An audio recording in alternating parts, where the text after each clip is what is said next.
and welcome to the History of Philosophy in China by Peter Adamson and Karen Lai, brought to you with the support of the Philosophy Department at King's College London and the LMU in Munich, online at historyofphilosophy.net. Today's episode, Going Paperless, Ancient Chinese Texts. Imagine you want to write something down, like maybe a shopping list or a groundbreaking philosophical treatise. Unfortunately, you don't have any paper. Actually, the situation is even worse. Paper hasn't even been invented yet because you live in the ancient world. What would you do? Well, it would depend a lot on where you lived. In Mesopotamia, you might produce a clay tablet covered with little wedge-shaped marks, which we call cuneiform. If you were in Egypt, or at least able to trade with Egyptians, you could write on papyrus, which was made from the plant of the same name that grew near the Nile River. Another alternative for Mediterranean shoppers and philosophers would be to write on carefully prepared animal skins, which is what we refer to as parchment. For more on these options, you can check out episode 317 of the History of Philosophy Without Any Gaps, which talked at length about manuscripts, that is, handwritten texts, in ancient Greece and Byzantium. But of course, our current concern is China, where paper was in fact invented, but only in the 2nd century or so, well into the Han Dynasty. What did Chinese people write on until then? Again, there were several options. Our earliest substantial examples of written material come in the form of inscriptions on hard materials like stone, bone, and bronze. From the Shang Dynasty, there survive oracular texts that were incised onto turtle shells and the scapulas of oxen. Sometimes outcomes of divination, using the Yi Ching, were recorded in these ways. But you'd need to write pretty darn small, or find a truly enormous turtle to fit your philosophical treatise onto a turtle shell. So it's just as well that they came up with another idea. Two, actually. In the time that the classics of Chinese philosophy were first being written and copied, texts were written either on silk, or more cost-effectively, on strips of bamboo, or sometimes wood. The pieces of bamboo we're talking about here, which scholars call slips, are long and thin. The shape is more like a ribbon than a piece of paper. Thus, scribes would write a vertical column of characters running down the length of the slip rather than along a horizontal line. The individual bamboo slips would then be tied together to make a scroll. Even when writing on pieces of silk or later on paper, the same format was used. The vertical columns were read top to bottom, with the columns read from right to left. The text as a whole could be rolled for storage and then unrolled for reading, though it seems that silk manuscripts were, at least occasionally, folded and not rolled. As you probably know, printing, like paper, was a Chinese invention, but didn't come until even later. So for the whole period we're tackling in this podcast series, texts were written by hand. As writing materials for these manuscripts, bamboo and silk had plenty of advantages over stone or bronze inscriptions. They were more portable, and you could write on them with an ink and brush, which is relatively easy and fast. On the downside, they were less durable. Even aside from the problem that it can rot, a wooden or bamboo scroll is fundamentally just a bunch of sticks bound with string or leather. It was easy for individual slips or parts of scrolls to become detached from the rest. When manuscripts have been found in the modern day, the slips need to be put back in order like a jigsaw puzzle. And a similar problem could face ancient authors. In principle, a whole scroll, or juan, would be made up of chapters, pian, which were in turn made up of smaller blocks of text called zhang, which we might translate as section or paragraph. But in practice, editors were often faced with fragments of text, even a single bamboo strip freed from its original context. But that was no reason to discard it. Any bit of writing from an authoritative source was considered precious, and editors would try to find a place for it in the overall text. All this helps to explain why many ancient Chinese philosophical texts look more like compilations of brief remarks or stories rather than treatises. That is exactly what they were. Our earliest evidence of proper texts goes back only as far as the Warring States period, and this evidence suggests that scrolls were often put together by collecting material that had no fixed order or structure. It was only in the Han Dynasty that text started to take a more stable form. Especially authoritative texts attained the status of a so-called jing, as in the titles of the I Ching and Dao De Jing. A major event in this process of canonization was the systematic organization of the imperial library holdings, undertaken by Liu Xiang and his son, Liu Xin, who died respectively in 6 BCE and 23 CE. Their method was to gather texts and edit them on bamboo, then recopy them onto silk as a final or fair copy. It's been said that prior to such developments in the Han period, Chinese texts were like a gas, whereas later works on paper are like a liquid, and still later printed texts are like a solid. The nebulous nature of early Chinese writing and textual transmission means that it is not always clear when we are dealing with a proper work, as opposed to an anthology or even a compilation of parts or fragments. A work like the Lun Yu, which we call the Analects in English, is really just a compilation of stories and remarks associated with Kongzi, and the same goes for other important philosophical texts, like the Taoist classics Tao Te Ching and Shuangzi. We obviously shouldn't think of these as books that respected figures such as Kongzi, Mozi, or Zongzi sat down and wrote. In fact, the sages are referred to in the third person. Nor are they books that just one disciple set down. Already in the Han period, it was well understood that the Analects was put together by numerous editors. So it is not really single authorship that unifies early Chinese texts, but the themes and questions that are under consideration. Individual blocks of text, the smallest units confronting the reader, might be demarcated by rhymes at the end or introductory phrases like, "I have heard it said that." With time, editors increasingly made use of textual cues, like punctuation marks at the beginning or end of a section. Or the bottom of a bamboo slip might be left blank to show that the text at the top was the end of a section or paragraph. At a larger scale, some ancient manuscripts indicate at the end how many characters are contained in the whole work, which would help users to keep track and ensure that they had the whole text at their disposal.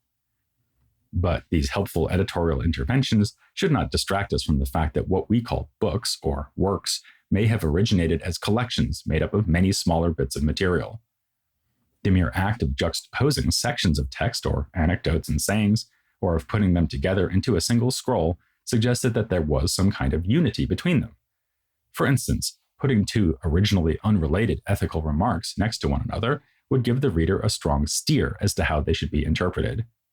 In that context, we can understand the act of bestowing a title on a given collection of written material or associating it with the name of a great sage as a powerful unifying gesture.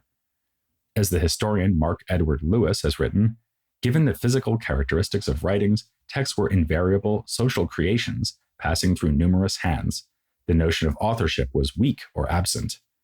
By contrast, the role of reader or transmitter involved a more active role than that assigned to someone who picks up a modern book. But this raises another question. What was the status of the smaller textual units, like the sayings or anecdotes, before editors and readers put them together? Here we enter into rather controversial territory because we need to talk about the relationship between oral and written culture.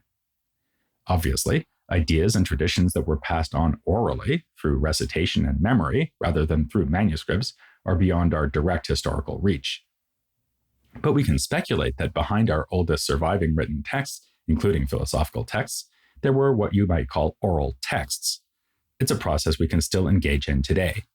Imagine writing down anecdotes about your grandparents and how much the written versions of those anecdotes might vary if the recordings were done independently by several members of your family, especially if it were done across more than one generation and each person wanted to say a specific thing about the grandparent. We might think of the references to Kongzi in the Analects or similar texts about other sages as being the result of that sort of process. Now, there is no doubt that oral traditions did feed into our written record. One sign of this is the use of repeated formulas or turns of phrase which would have aided memory, something we also see in the most ancient texts of other civilizations like the Upanishads in India or the poems that the Greeks ascribed to Homer.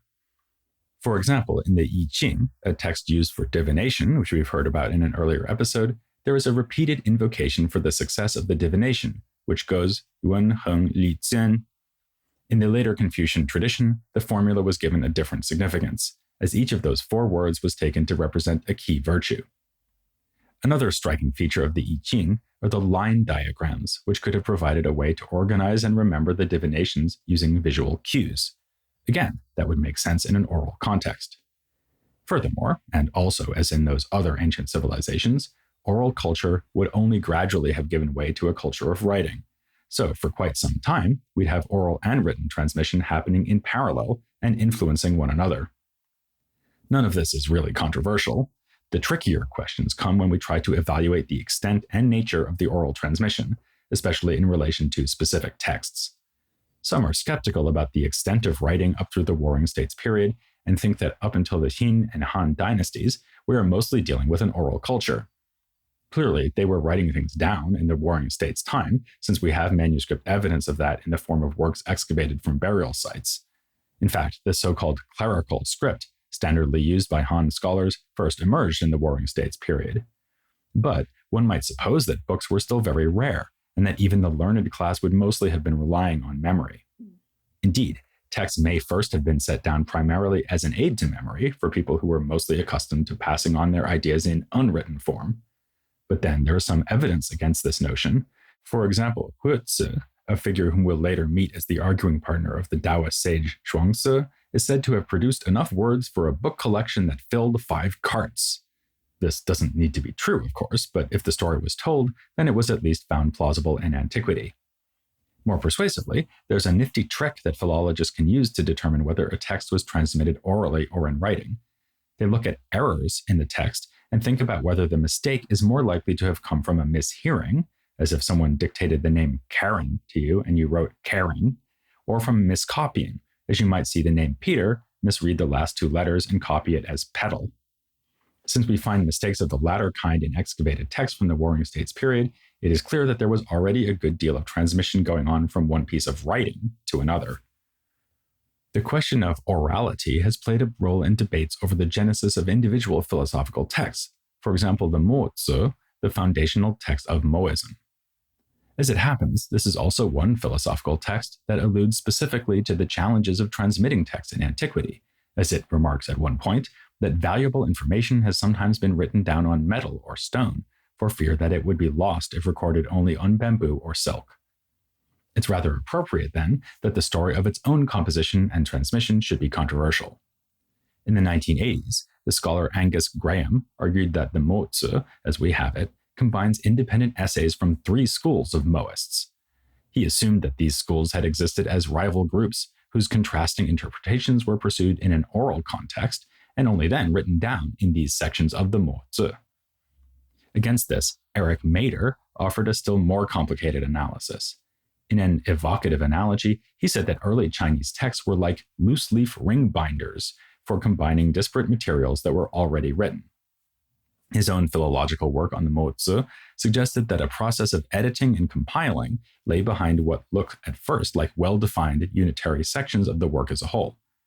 Of course, this does not show that Moism was always tied to written books, but if Mader is right, then our work, the Mozi, is more than one step away from oral disputation. Ancient Chinese texts then frequently began life as compilations and selections of material which were then re-edited and recombined to reach their extant form. There was always a double, if not triple or quadruple, process of selection, a choice of what to write down from the oral traditions, and then a choice of which written records would be preserved and put into newly invented structures and constellations. In addition, the very physical constraints of writing encouraged brevity and led to loss, corruption, or fragmentation. No wonder that, as we said last time, ancient readers felt the need to compose and consult commentaries to make sense of the works that came down to them. Again, this is a pattern we see in other civilizations, notably in India, where the compressed and enigmatic authoritative works known as sutras received commentaries, called bhashyas, without which they were pretty well incomprehensible. So here in China, too, foundational writings like the Confucian and Taoist classics have always been studied with the aid of subsequent commentary. As John Makem has pointed out in his study of the Confucian exegetical tradition, commentators who believe that they can somehow interpret the Analects without being influenced by earlier interpretations are deluding themselves. And there's a further twist. The commentaries too were texts and could also undergo complicated vagaries of transmission. We can see this from Makem's study of a commentary called Lunyu Jijie, or Collected Explanations on the Analects. It was supposedly written by Hu Yin, but Makem argues that it was likely a collective effort by the 5 scholars who presented it to the Han throne in the 240s, Hu Yan being only one of these 5. So this commentary reflects the complex priorities of a group who did not always see eye to eye. In a further complication, Hu Yan and his colleagues did not so much write a commentary as compile one, drawing on what they deemed to be the best insights from the earlier commentaries. Here we have yet another process of selection, one guided by certain exegetical goals. For example, the team liked to use other classical works, especially the I Ching, as a key to interpret the Analects. They were also determined to absolve Kongzi of all fault, and in particular of lacking the favor of heaven. Thus, they were at pains to find an explanation for his travails as an itinerant scholar who faced poverty and settled on the idea that facing such hardships could be part of following the Tao, which is why Kongzi said that one should not try to escape them. The approach taken by the compilers of the collected explanations on the Analects shows their devotion to the Confucian tradition in another way, too. Remember that Kongzi himself said that he was a transmitter of tradition, not a creator. To interpret a text by reworking and excerpting other interpreters was to follow his lead in this respect. Yet transmission can also be creative. A good deal of the intellectual originality in ancient Chinese texts is almost invisible because it consisted of the selection, editing, and interpretation of still earlier texts done by so-called scribes. Then, too, those earlier texts are now often lost, and it's hard to appreciate the choices made by the scribes when you don't know what was left out. As the self-effacing compilers of the collected explanations put it, by transmitting antiquity, yet not developing one's own account of that antiquity, by assuming a position among an assembled gathering, yet not seeking to distinguish oneself from that assembly, one's sole guide being the way, one may therefore be without a personal presence. Hopefully, this discussion of the nature of text has given you some insight into the sort of material we'll be dealing with going forward. But there's no substitute for hearing from someone who has worked with them directly. So next time, we'll speak to a scholar who has been working extensively with manuscript evidence that has been excavated in China over the past decades. Join us for our interview with Franklin Perkins, and you'll never have to feel bamboozled about the topic again. That's next time here on The History of Philosophy in China.